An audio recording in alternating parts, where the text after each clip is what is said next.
سلام دوستانو، خدای دې وکړي چې روغ جوړ او خوشاله اوسئ. دوستانو، نن زموږ ویډیو یو ډیره مهمه کیسه ده، نو زموږ دا ویډیو تر پایه وګورئ.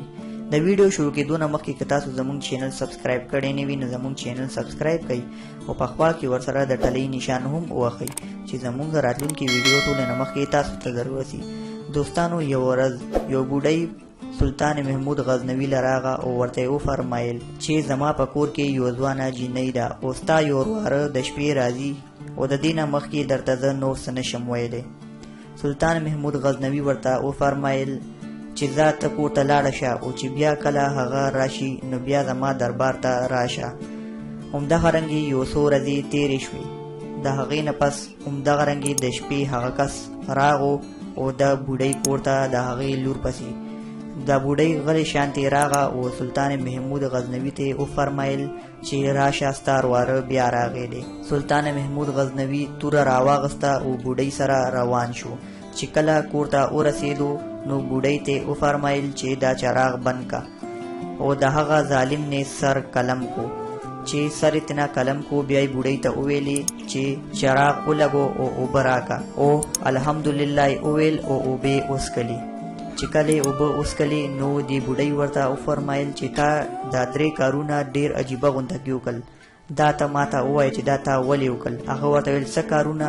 دې بوډۍ ورته وویلې چې ته کله راغې نو تا ماته د چراغ د بندولو وویل، د هغې نه پس دې اوبه وغوښتې او بیا دې د اوبو څښلو سره الحمدلله وویلې.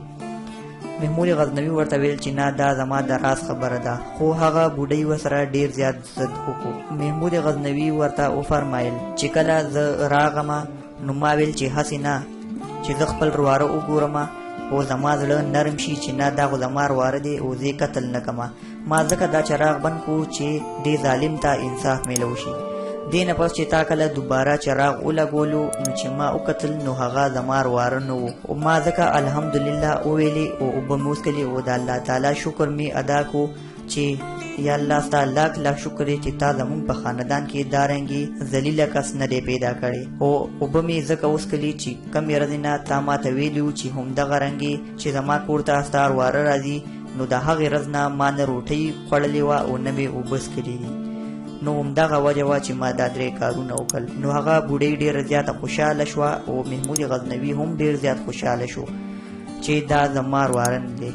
نو دوستانو، امید لرم چې ستاسو به زموږ دا ویډیو خوښه شوي. که ستاسو زموږ دا ویډیو خوښه شوي نو زموږ دا ویډیو لایک کړئ او نورو دوستانو سره یې هم شیر کړئ چې هغوی ترې هم ګټې واخلي. راتلونکي ویډیو پورې د الله په امان.